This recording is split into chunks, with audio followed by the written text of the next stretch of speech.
1993 সালের পর প্রথম ত্রিপুরার ডুম্বুর জলবিদ্যুৎ প্রকল্পের বাঁধ খুলে দিছে ইন্ডিয়া, আর তার সাথে খুলে দিছে গজলডোবা বাঁধ।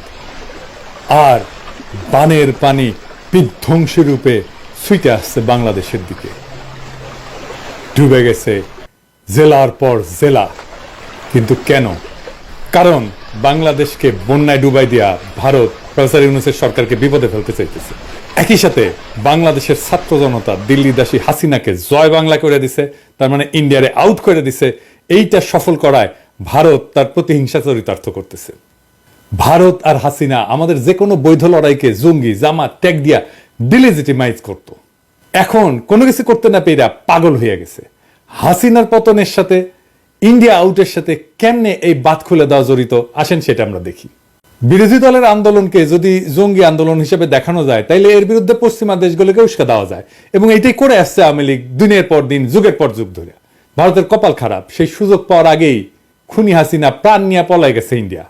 জঙ্গি বয়ান ফেল করলেও ইন্ডিয়া কিন্তু একই বয়ান এখনো চালায় যাইতেছে, কারণ সে জানে কোনো উপায় পশ্চিমা বিশ্বকে যদি বোঝানো যায় যে জঙ্গিরা বাংলাদেশের ক্ষমতার কেন্দ্রে এসে পড়ছে, তাইলে সে বাংলাদেশে হস্তক্ষেপ করলে পশ্চিম সম্ভবত সেটা মেনে নেবে। যেমন তারা 7ই জানুয়ারির দামি নির্বাচনকেও প্রকৃতপক্ষে মেনে নিছিল। প্রফেসর ইউনূস দেশের ক্ষমতা গ্রহণ করায় ভারত এবং তার গোয়েন্দা সংস্থার একটা বড় মুশকিল পড়ে গেছে। তারা তাকে জঙ্গি বইলা দুনিয়াতে প্রোপাগান্ডা করতে পারতেছে না। প্রফেসর ইউনূস জঙ্গি এই কথাটা স্বয়ং মোদী নিজেও বিশ্বাস করতে পারবে না। সুতরাং তারা নামছে এমন এক কাজে যেন প্রফেসর ইউনূসের সরকারকে ক্রমাগত বিপদে ফেলা যায়, এবং তারা এই কাজ করে যাবে, দিনের পর দিন করবে, একটার পর একটা করে যাবে।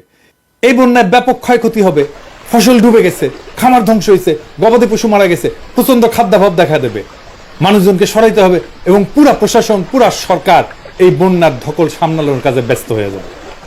এই অর্থনৈতিক ধাক্কা সামলানো খুব কঠিন হয়ে যাবে। তার মধ্যে তো হাসিনা দেশকে পুরোটা ফোপড়া বানাই দিছে। এখন তাদের একটাই মিশন, তা হইল প্রফেসর ইউনূসের সরকারকে যেভাবে পারে বেকায়দা ফেলা। এই বাঁধ খুলে ডুবায় দেওয়া তারই একটা পদক্ষেপ। এই বন্যা পরিকল্পিত বন্যা, এটা কোনো প্রাকৃতিক দুর্যোগ না। কোনো সতর্কতা ছাড়া একবারে বাঁধ খুইলা জনপদের পর জনপদ ডুবাই দিছে। আইন অনুসারে এটা করতে পারে না, কিন্তু সতর্কতা দিতে হবে এবং ধীরে ধীরে পানি ছাড়তে হবে, এটাই নিয়ম। এটা প্রতিহিংসা। আর এইটা আমরা ভারতের মিডিয়ার হেডলাইনে দেখতে পাই। দেখেন কি লিখছে, কি নির্মম রসিকতা। অবশ্য আমাদের পোলাপানেরা ওই রসিকতার পরে ওই ওয়েবসাইটে জয় বাংলা করে দিয়েছে হ্যাক কইরা। তো যাই হোক, আমরা কি ভারতের এই প্রতিহিংসার মুখে বসে থাকবো? না, এইটার দাঁত ভাঙা জবাব দিতে হবে। এর দাঁত ভাঙা জবাব হিসেবে আমরা টোটাল ইন্ডিয়া বয়কটের ডাক দিচ্ছি। আমরা এর আগে ইন্ডিয়ান প্রোডাক্ট বয়কট করছিলাম, কিছু সিলেক্টেড প্রোডাক্ট বয়কট করছিলাম। এইবার আমরা টোটাল ইন্ডিয়া বয়কটের ডাক দিচ্ছি। শুধুমাত্র ইন্ডিয়া পণ্য না, সেই সাথে ইন্ডিয়া থেকে সকল প্রকার শিল্পের কাঁচামাল আনা বন্ধ হবে। ছাত্র জনতা এটা নিশ্চিত করবেন। তৃতীয় দেশ থেকে কাঁচামাল আনলে খরচ যদি কিছুটা বেশিও পড়ে, সেইটা আওয়ামী চাঁদাবাজি বন্ধ হয়, শিল্পের মালিকানা পুরোপুরি পুষায় নিয়েও লাভের খাতায় কিন্তু থাকবেন। আমাদের সাপ্লাই চেন ইন্ডিয়া থেকে সরায় নেওয়ার এটাই মোক্ষম সময়। একই সাথে ভারতের সকল এয়ারলাইন্সকেও বয়কট করা হলো। ইন্ডিয়ান কোনো এয়ারলাইন্সে কেউ টিকিট কাটবেন না, কোনো বন্দরে ভারতীয় মালামাল খালাস করবেন না, কোনো দোকানে ভারতীয় পণ্য পাইলে সেটা এখন ধ্বংস করবেন।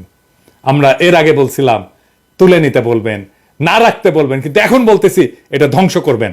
কোনো ভারতীয় পণ্য বহন করবেন না, কোনো পরিবহন যেন না পায় পণ্য নিয়ে আসার জন্য। ওরা ভিসা সেন্টার বন্ধ করে দিয়েছে, খুব ভালো করছে। আর যেন না খোলে। ওরা মৈত্রী ট্রেন নাকি চালাইতে উৎসাহ পাইতেছে না, চালাইস না, আমরা খুব খুশি। না চালাইলে আমরা সবচেয়ে খুশি হব।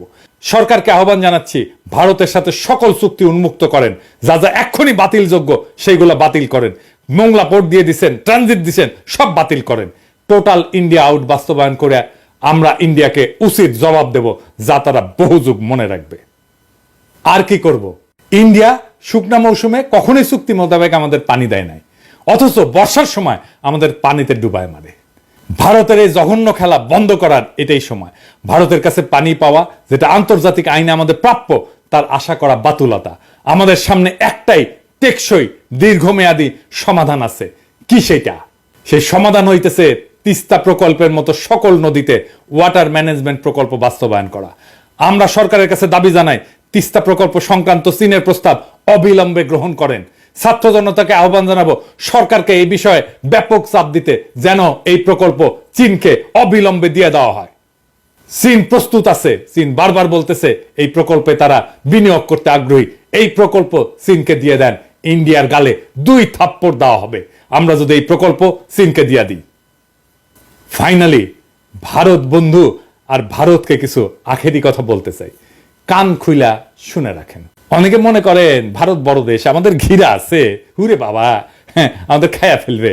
হ্যাঁ জি না, ভারত আমাদের ঘিরা নাই, আমরা ভারত দিয়ে বেষ্টিত না। ভারত বরং চারিদিকে শত্রু রাষ্ট্র দিয়ে বেষ্টিত। সরাসরি শত্রু না হইলেও তারা ভারতের বন্ধু না, যারা ভারতকে বেষ্টন করে আছে। ম্যাপটা খুলে দেখেন, একদিকে পাকিস্তান, চীন, নেপাল, বাংলাদেশ, আর ওইদিকে মায়ানমারের গণতন্ত্রকামীরা জিতে গেলে ওরা বাম্বু দেবে ইন্ডিয়াকে সকাল বিকাল।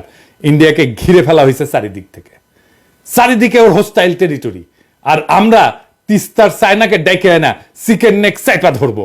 15 বছর ফ্যাসিবাদের ঘানি টানাইছে ইন্ডিয়া, এইটার মূল্য ইন্ডিয়াকে চুকাইতে হবে কড়ায় গন্ডায় আগামী 50 বছর ধইরা।